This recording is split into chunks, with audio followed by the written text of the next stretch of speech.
Hello everyone, welcome back to my channel and I hope आप सभी बढ़िया हो और अपना ध्यान अच्छे से रख रहे हो। सबसे पहले happy new year to all of you. एक नया साल, नए गोल्स और नए अपॉर्चुनिटीज़ के साथ हम सब एक फ्रेश स्टार्ट ले रहे हैं। नए साल का मतलब सिर्फ रेजोल्यूशंस बनाना नहीं होता, बल्कि उन्हें रियलिस्टिकली प्लान करना और एक्शन लेना होता है। इस साल का थीम रखो प्रोग्रेस नॉट परफेक्शन। छोटे छोटे स्टेप्स लेके भी हम अपने बड़े बड़े ड्रीम्स को अचीव कर सकते हैं। एंड मैं आपके साथ शेयर करूँगी कुछ सिंपल हैबिट्स जो मैं फॉलो करने वाली हूँ। एंड अगर आप भी बिगनर हो तो प्लीज़ आप भी मेरे साथ फॉलो कीजिए। सबसे पहली है मॉर्निंग में जल्दी उठना है और ग्रेटिट्यूड प्रैक्टिस करना है। ये आपको सिर्फ 5 मिनट के लिए अपनी उन चीज़ों के लिए जो आपके पास है उनके लिए ग्रेटफुल एंड थैंकफुल होना है। ये आपको दिन की शुरुआत पॉजिटिविटी के साथ करने में हेल्प करेगा। सेकंड है प्लानिंग एंड प्रायोरिटाइजिंग। रात को नेक्स्ट डे के टास्क को लिखो, उनको प्रायोरिटी के हिसाब से अरेंज करो। ये आपका स्ट्रेस कम करने में हेल्प करेगा और एक आपको क्लियर डायरेक्शन देगा। जो मैं टू डू लिस्ट बनाती हूँ वो इसी का एक हिस्सा है। आप भी प्लीज़ उसको फॉलो करो, ये आपकी प्रोडक्टिविटी को मैक्सिमाइज़ करेगा। थर्ड है सेल्फ ग्रोथ बुक्स पढ़ना।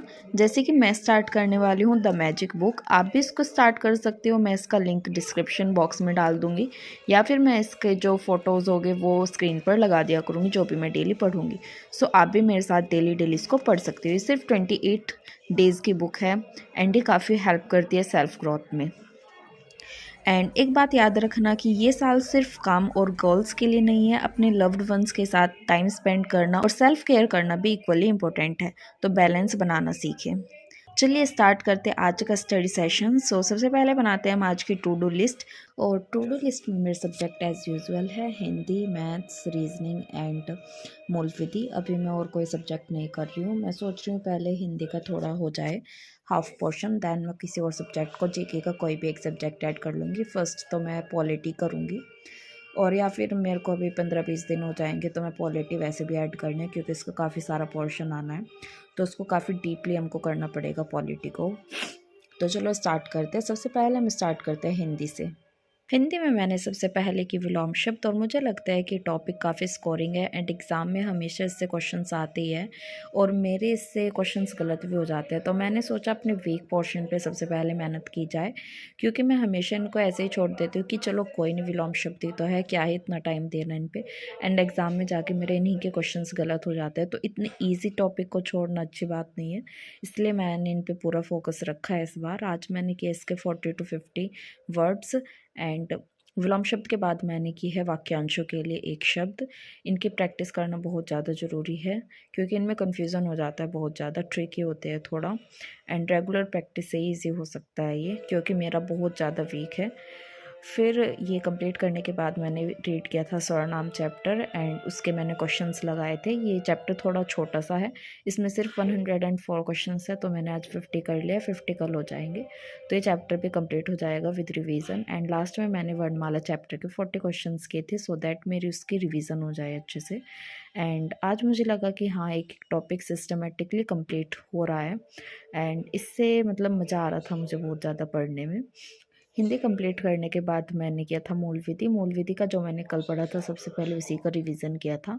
देन मैंने एक क्लास ली थी इसके नेक्स्ट, एंड उसी का जो सर ने पढ़ाया था आज, उसी को मैंने दोबारा से रिवीजन कर लिया था।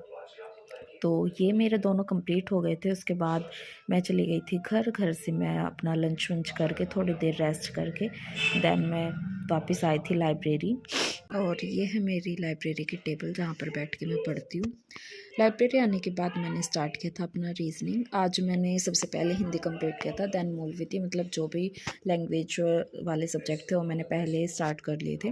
फिर मैंने किया था रीजनिंग, और सबसे लास्ट में आज मैंने रखा था मैथ्स, क्योंकि आज मुझे मैथ्स का पूरा चैप्टर कंप्लीट करना था। मुझे नहीं पता था उसमें कितना टाइम लगने वाला है, तो इसीलिए मैंने उसको लास्ट में रखा था। तो रीजनिंग में मेरा चल रहा है ब्लड रिलेशन, एंड मैं उसी की प्रैक्टिस कर रही हूँ, क्योंकि इसमें कोई भी थ्योरी वगैरह तो है नहीं, सब अपनी लॉजिकल अप्रोच लगानी है हमें। तो उसमें आज मैंने 40 क्वेश्चंस किए थे। एंड क्वेश्चंस तो हो रहे थे, एक तो क्वेश्चंस में मुझे बहुत ज़्यादा मतलब कन्फ्यूज़न सा हो रहा था, तो वो मैं कल देखूँगी दोबारा क्या ही दिक्कत आ रही है उसमें। तो रीजनिंग का यही है कि आप जितना ज़्यादा क्वेश्चन सॉल्व करोगे उतनी आपकी एक्यूरेसी एंड कॉन्फिडेंस बढ़ेगा। क्योंकि अभी मेरे को एक्यूरेसी तो मेरी ठीक है, बट मेरी जो टाइमिंग है वो ज़्यादा है, तो वो तो मेरी प्रैक्टिस से ही आएगी, मैं सिर्फ प्रैक्टिस ही करूँगी इसकी। तो रीजनिंग कंप्लीट करने के बाद मैं आ गई थी फाइनली मैथ्स पे। एंड आज का टारगेट था परसेंटेज चैप्टर कंप्लीट करना, और मुझे खुशी इस बात की थी कि आज मेरा फाइनली एक चैप्टर कंप्लीट होने वाला था मैथ्स का। क्योंकि मैथ्स से मैं बहुत ज़्यादा भागती हूँ, मतलब मेरा मन नहीं करता। बट हाँ, एक बात तो है, जब मैथ्स की आप डेली प्रैक्टिस करोगे तो आपका फोकस उस पर बढ़ने लगेगा, आपका तुरंत मन करने लगेगा कि हाँ, जब जब जब आपको लगता है ना कि क्वेश्चंस हुए जा रहे हैं, तो आपको मन करता है कि हाँ चल भाई कर ले एक दो क्वेश्चंस और जहाँ आप एक क्वेश्चन में अटके तो मतलब दिमाग ख़राब हो जाता है कि क्या है यार, कुछ नहीं आता ये वो, तो नेगेटिविटी आ जाती है बिल्कुल। तो मैथ्स में ये है कि अगर आप एक भी दिन स्किप करते हो तो आपकी स्पीड और एक्यूरेसी दोनों पे इम्पैक्ट पड़ता है इसका। तो अगर आप भी मैथ्स में मेरी तरह स्ट्रगल कर रहे हो तो प्लीज़ प्लीज़ प्लीज़ कंसिस्टेंट रहो, एंड एक एक टॉपिक को स्ट्रॉन्ग करते चलो जैसे मैं कर रही हूँ। क्योंकि मैंने यूपी कांस्टेबल के एग्ज़ाम में बहुत ज़्यादा गलतियाँ की थी अपने स्टडीज़ में, तो मैं नहीं चाहती कि मैं उनको रिपीट करूँ। एंड एक अच्छा जो हमारा प्लानिंग होता है या फिर एक अच्छी स्ट्रेटजी होती है वो यही होती है कि अपनी जो आपने गलती पहले कर लिया उनको प्लीज़ रिपीट मत करना, उनसे सीखो कि आप कहाँ पे लैग कर रहे हो, तो उनको इम्प्रूव करो एंड देन आगे बढ़ते चलो। तो मेरा तो यही है कि मैं अपने इम्प्रूवमेंट पे ध्यान दूँ, ना कि मिस्टेक्स पे, एंड उनको दोबारा ना करूँ। तो ये था मेरा आज का प्रोडक्टिव स्टडी सेशंस। मुझे लगता है कि प्लानिंग और कंसिस्टेंसी के साथ आप अपने गोल्स को ईज़िली अचीव कर सकते हो। एंड अगर आपको व्लॉग पसंद आया तो प्लीज़ लाइक एंड सब्सक्राइब ज़रूर करें, और कमेंट्स में मुझे अपने गोल्स के बारे में बताएं। एंड एक बार फिर से आप सभी को happy new year. Stay positive, stay focused, and अपने ड्रीम्स के लिए हार्ड वर्क करते रहिए।